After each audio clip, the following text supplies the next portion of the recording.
It is the end of a busy semester, and as students prepare to return home, they are reflecting on their time in Florence. In January, we asked students about their first impressions of Florence, but has that changed several months later? As an American, going to Italy, studying abroad and not knowing Italian, it's obviously nerve-wracking. But when I got here, I realized people are really willing to help. Say you want to find a street, or maybe you're looking for which one's the salt and which one's the sugar in the grocery store. People are friendly, and they'll definitely help you out, and it's made me more confident to actually speak Italian for what I've learned in Florence. At first I felt like everyone was helping me out, which they were, but then I realized I had to be more independent and kind of figure things out for myself. But it ended up working out all in the end. It's been a great time here. Great, it's just a totally rich culture. It's a great experience to be able to go and order a cappuccino in Italian. I feel like I'm really blending in with the Italian life.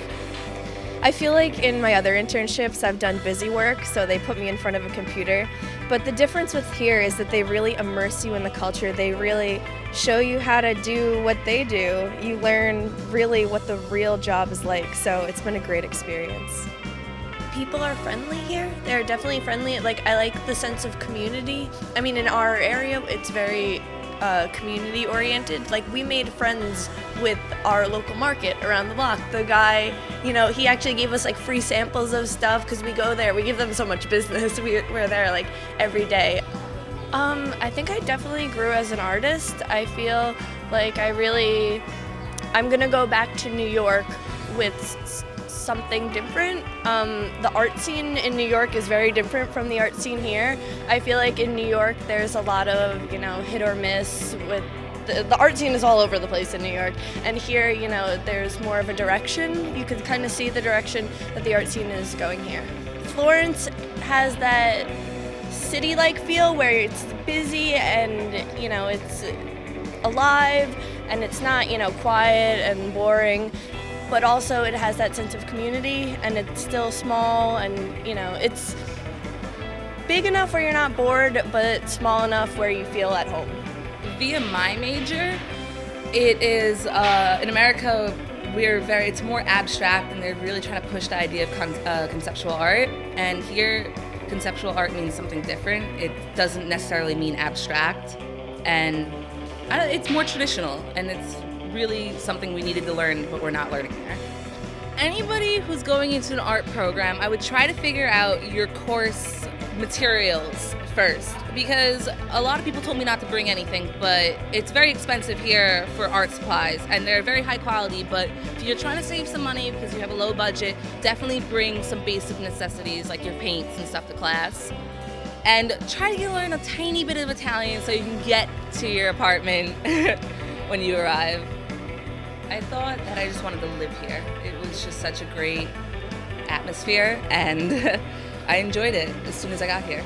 Well, when I first arrived, I was so amazed by the city, and I really, really wanted to live here for a long time. I thought it was going to be somewhere I wanted to stay and nothing would change. And, I think about it now, New York is where I'm from, and it's such a bigger city, and I have more of an attachment towards it, but I would definitely love to come back to Florence, whether it's for 3 months out of the year, whatever my goal may be, if I make enough money to go back and forth, My courses are unlike any courses I've taken before. It's really interesting to be taught by teachers who have a different cultural perspective. For instance, I'm taking an international law class, and so it's interesting to hear that from a teacher who doesn't necessarily see those things through an American lens.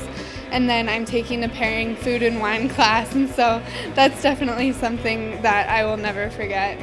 So I think this internship has really been a completely different experience. One, because it's a different country, but also I've been able to work with people from different cultures, not only Italian, but also people from the UK, from Canada, from the United States as well.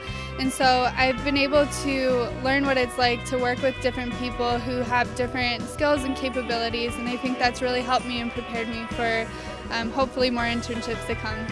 The pizza is delicious here. It's different, it's flatter, it's smaller. Anybody outside of New York would say, oh, this is amazing. But for me, my traditional New York style pizza is better. I'm gonna miss just all the little things, walking along the Arno, using the Duomo as a guide of reference to get around Florence, you know. All those like little things, you know, your same gelato shop, your same sandwich shop that you go to, you know, you're never gonna see them again. It's sad. I'm really gonna miss the weather in Florence. It's actually snowing right now, 8 inches in May, and in Florence it's sunny and 70, so I'm gonna miss having nice weather and being able to go outside in a t-shirt. I'm also gonna miss the people and my internship experience and the people I've gotten to work with, and also the friends I've made here. This experience has really been a great resume builder. I'm excited to show future employers what I've learned here and really bring these new skills to the table, so it should be great. So there we have it. One thing that all the students can agree upon is that their time in Florence was memorable.